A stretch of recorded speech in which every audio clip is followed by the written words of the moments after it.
Alrighty, we're talking with Scotty Hill from Skid Row. They're going to be at the Rialto Theater with Buck Cherry on Saturday night. Tickets still available. You can get them online at klpx.com or at the Rialto Theater's website as well. Scotty, hey, thanks for taking time. I know a pretty busy schedule for you as usual, and I appreciate you taking time hanging out with us in Tucson for a little bit. It's all good, man. It's good to see you, Larry. So tell me a little bit about this tour. It looks like I was looking at the scheduling of it. It looks like you've had two legs already. Is this the beginning of a third leg or just a one-off? I think this is this is definitely a leg. I think this is the third leg. This one's a little short. We get the holidays coming up and all that, but we're this. I think this is about 2 weeks. Okay. This leg, and then we will be also doing another leg in March through across Canada. Oh, okay. Yeah, so we're gonna I'm not even sure how long that is. I don't look that far into the future, really. It just so happens that I am aware of that. So yeah, I don't look much past a few days from now. Yeah, so you go where they tell you. Yeah, exactly. You could make yourself real busy keeping track of your schedule. So I just kind of wake up and look at a little sheet of paper that's on the wall, either the dressing room or the bus, and it tells me where I am. And yeah, and that's nice and easy. So tell me a little bit. The new album, The Gang's All Here, came out, I think, last October in 2022. Yeah, I eh, guess with your new singer, Eric Grun. Is it Grunwald? Grunwald. Okay. So how things been going with Eric? I mean, this he sounds fantastic. I saw him when you guys were here at Casino del Sol a couple years ago. Man, Yeah. the guy's got chops. Oh yeah. He's been at it for a while. He's been touring a lot. He played in a band called Heat, I think for 10 years. And they're fairly popular in Europe. They've done a lot of touring. So Eric was a good fit for the band. He's got the pipes, and he's got he's got the chops, like you said. He's the real deal. So obviously the album's done pretty well for you guys. I heard rumors that maybe there's another one in the works, or at least an EP of, I guess in 2023, 2024, it's hard saying album, but you get the Yeah. idea. I still think in terms of albums and EPs and some sort of disc that you can hold in your hand. Yeah, we definitely plan on going back in. Our producer Nick Raskulenix, who did Gangs All Here, he's on board and he's excited about it, and we're all looking forward to. I don't know when we'll be going into the studio, but we certainly will. We're always working on ideas and riffs and whatever you would call it. Especially, sound check. A lot of our stuff is written at sound check. Oh, really? One of us will just bust out, start playing a riff, and if it grabs everybody's ears, somebody will pull their iPhone out of their pocket and record it, and then it'll go into a file, and then we'll assemble it all later. But a lot of songs have been born at sound check. Yeah. So one thing I've always wondered about a band, especially a band like Skid Row, with the history that you guys have with, you've had multiple singers over the years. So when you bring in a new singer, obviously they're going to bring in their own style, especially with the new stuff. But do you look when you audition them to make sure that they could pull off the old stuff with the same, or do you let them kind of make it their own a little bit too? Well, everybody's going to have their own style with the old stuff. It's the same thing with any musician, but more so with a singer. Even if I went and filled in for somebody in a band and played their stuff, it's going to sound different when I play it. But a vocalist, the nature of that instrument is going to really be pronounced. So with a guy like Eric, he can really pull off the old stuff. I mean, he can sing it as close as he wants. There are going to be tonal qualities to the human voice that are different. Oh, absolutely. But it's not like there's notes in there that he can't hit and things like that. So that, of course, is important because we have to do justice to our history. Some guys it's been easier for than other guys, but Eric, it's quite natural to him. And as everybody knows, he does a lot of cover songs, and because he likes to he likes to try the whole spectrum of vocals. So he's more than capable of pulling off all the old stuff. Yeah, So these young guys. oh yeah. How old is he? He's in his mid-30s, Oh, I think. okay. He's a young guy. Mid to Yeah. late 30s. I think he's in his mid to late 30s. Yeah, 36, 37, I think. So when you guys are performing live, obviously you hit your catalog pretty heavily. How much of Yeah. the new album do you guys perform? Well, we mix it up. I think right now we're doing 2 songs off the new album, maybe 3. But I'm not sure because we haven't played in like a month. So, but it does vary. Is Saturday your first show back on the back on tour after a month? Friday. Oh, Friday is so the day Yeah, before. we'll Okay. be in Albuquerque on Friday, and then we're coming to see you guys on Saturday. But And, and go how's the ahead. tour been with Buck Cherry? I mean, those guys are pretty Oh, wild.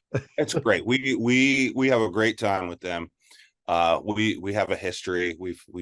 Uh we toured Europe with them. Maybe I don't remember when it was. It was some years ago, and developed a friendship with the band, and we get along really well. It's a great. I think it's a great pairing. Just good heavy rock. That's the thing I've always loved about Buck Cherry. They're just like a Les Paul and Marshall band. They just cranked up guitars and very raw, and it goes well together. Yeah, and we all get along really well. Yeah, how would you say that your guys' musical styles, your meaning Skid Row, has Mhm. changed over the years? Because I remember the first album, it was, right in that era of the hair bands, and then Yep. you guys got heavier, Yep. and you were like in your face heavy. And I've seen some stylistic changes over the years. What's been the main catalyst for that? Because a lot of bands from that era still are pumping out the same exact style. Right. Well, going back to the first Skid Row record, which was released in 1989, that record was written over a few years while we were developing the band. And then boom, you have that. And then Slave to the Grind was written in a much shorter period of time, where our tastes were changing, music was changing, and so that had a heavier sound. That's just where our interests were going, Mhm. and it progressed in that direction for a while through Subhuman Race, and then in the later years, I think we kind of got off track a bit. Um, we've never really been one to chase something, but I would say that following our musical interests rather than following what the band is. So when Nick Raskulinecz came in to do this record, when we sat down to talk about it, he's like, I'd like to go back to what I believe Skid Row is. He's a fan, first of all, Mhm. and that's apparent when you get in the studio with him. You can tell he's like way into it. So he's like, I'd like to do what my vision of Skid Row is, and we're like, great, let's do it. So that's what you have here. I think it's got more of what I would define as a Skid Row sound. So, it's obvious because, the critics, every article, every review I've read about the album has been fantastic. And obviously I've heard, in concert, the songs are great. How's the crowd reacted over the past year to it when you It's play the new songs? it's been great. It's been really good. Pleasantly surprised. There's a famous quote by Steve Miller that it's like, yeah, you do this concert and you play something new and 7,000 people get up and go to the bathroom. What that's not been the case. We've seen our fan base. We've seen a lot of younger people come in, either their parents or whoever have turned them on to the band, and they're into it, and they light up when we break into some of the new stuff. So that's a really good feeling, because a lot of times, nobody wants to hear the new stuff. A lot of times, me included, I go see a band and I'm like, too much new stuff, But I understand why they do it and why we do it. But it's really awesome when you get out there and you see younger people that were not even born yet when our first record came out, and they're like they're down with it. You know, they're getting into the old stuff and they get very excited when we play the new stuff. Do you ever look out into the crowd as you tour? You know, this what 30 plus years now. You know, do you ever look out in the crowd and actually see familiar faces in different cities? Like, Oh yeah. yeah, Oh because yeah. sometimes I think bands are blinded by the lighting on your stage, but do you ever get to see that and go, I've You seen know, that dude? all the stages are different. It depends how the lights are set up. Sometimes you can't see more than a few heads back, but sometimes you can see further. But I definitely see, like all the time, I see people that have been coming for years. It's like, wow, there's a face I haven't seen in a few years. And some of these people I've gotten to know, you know, like I have a friend named Brock that I met as a fan, and you know, we text each other every Friday. What are you doing, man? You know, it's like we became friends, and that's the case with a few people who I've become friends with over the years. But yeah, I see fans all the time. We know them by name, and it's not just us; other bands too. You know, I have a friend that's in a band much bigger than Skid Row, and I went to his house for 4th of July one year, and there were fans there that he's known for 25 years. You know, so it's you just get to know people over the years, and it's not something you can push your way into. Yeah.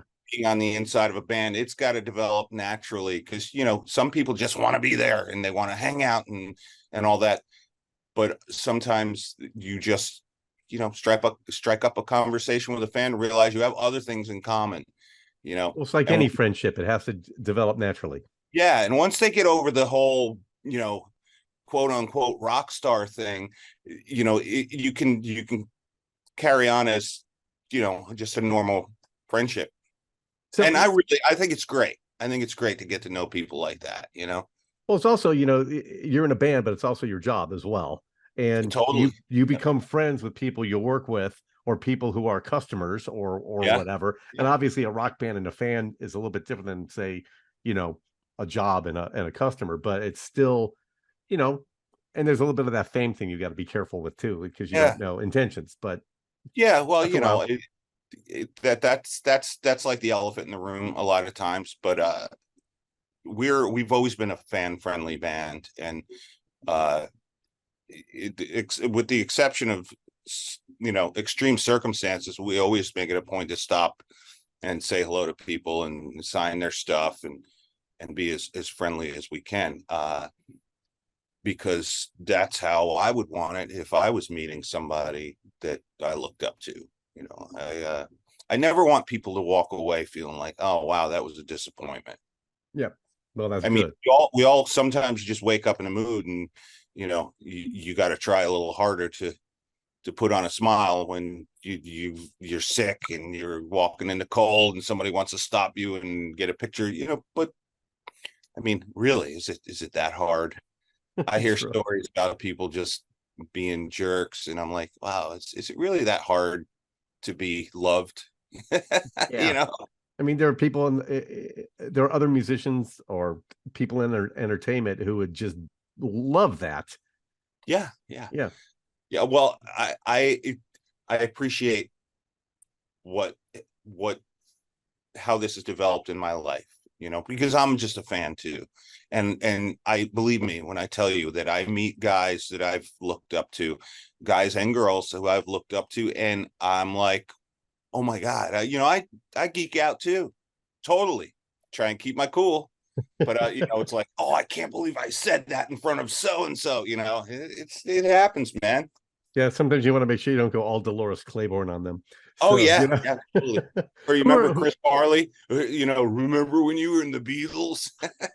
that was a hilarious bit. Who are some of your favorite musicians growing up? What made you want to pick up the guitar?